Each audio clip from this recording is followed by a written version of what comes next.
Hello, today was day 52 out of 100 days of meditation for 1 hour a day, at least, because I'm usually do more than that. Today I sat in meditation for 90 minutes and it was hard. Things triggered me in life, people specifically, and all my thoughts came up and my emotions saying, I'm scared, I'm afraid of people,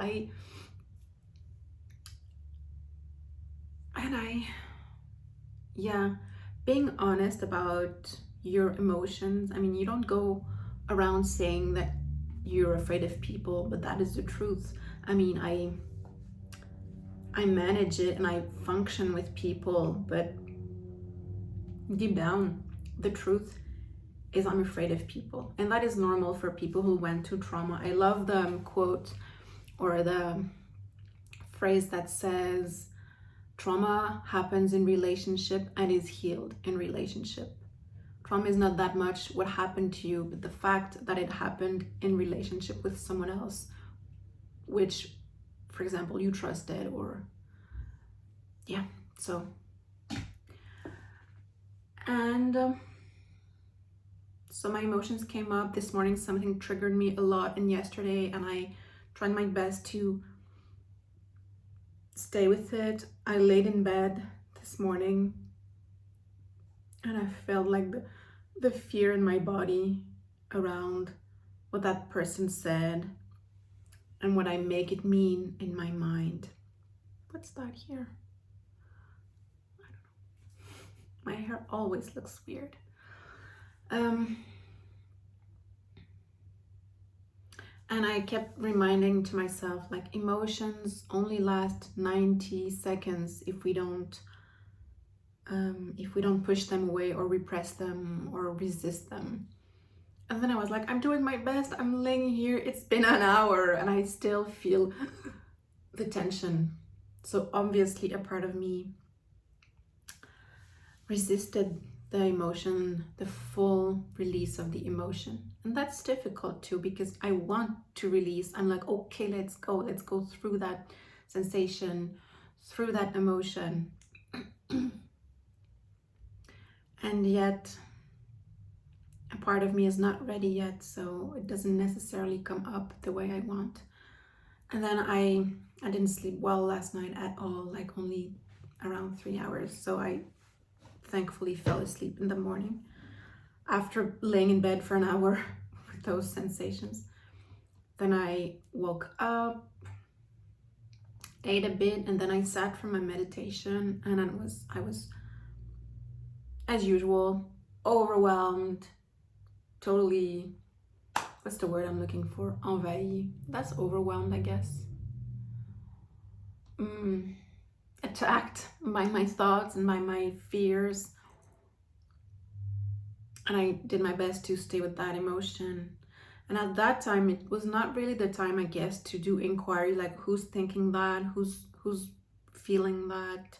Although I did, to stay present, but I thought I just have to feel the feelings underneath the thoughts, or as Scott Kiloby talks about, the emotions that are velcroed to the thoughts.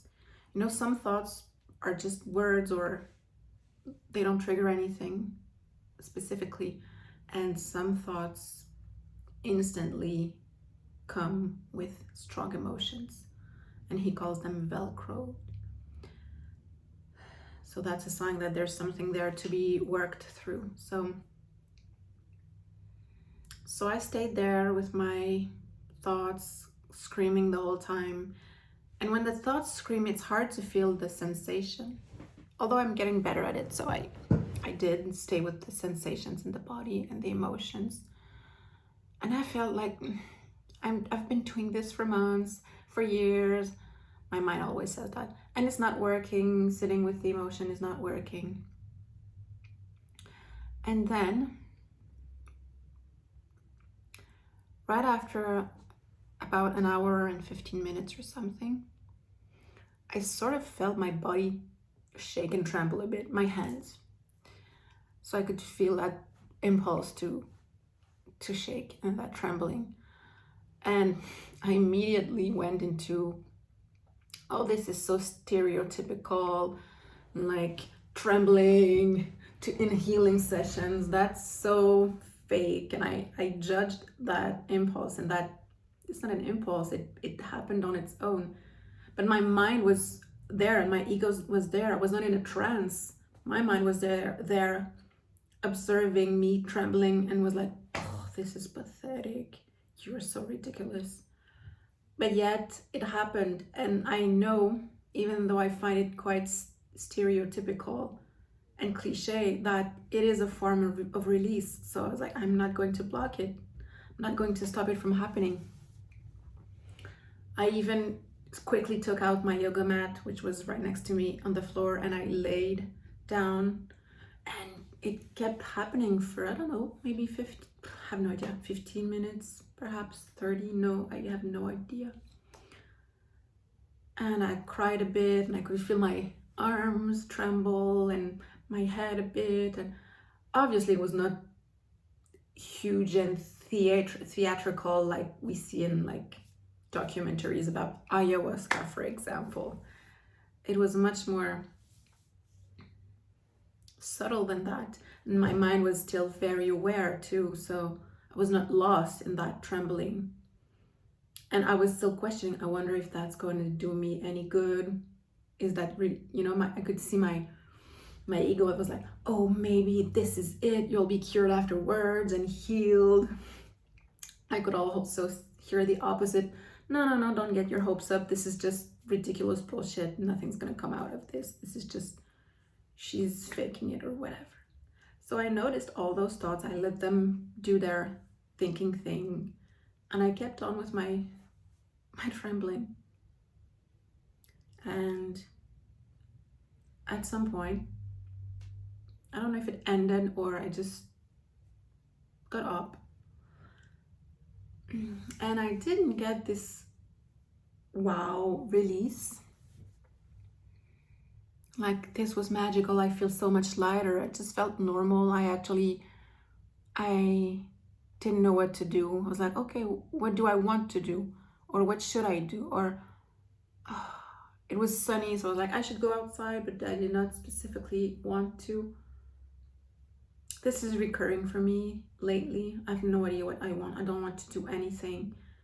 I don't even want to create. I don't even want to. I want nothing. But anyways, I ended up, washing some clothes, starting the dishwasher, getting dressed to go outside to take a walk. And so I didn't notice anything different, but I can see that now I'm feeling quite light. There's a bit more ease than there was, a lot more. See? Yeah, there's a lot more ease than there was this morning.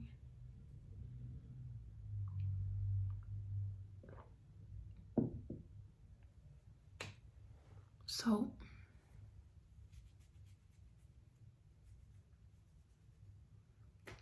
releasing and healing happens in layers. Not even layers, I would say in small increments. And that's okay. I love a big dramatic release, and at the same time, I know it would scare me. So it's fine to have it happen slowly.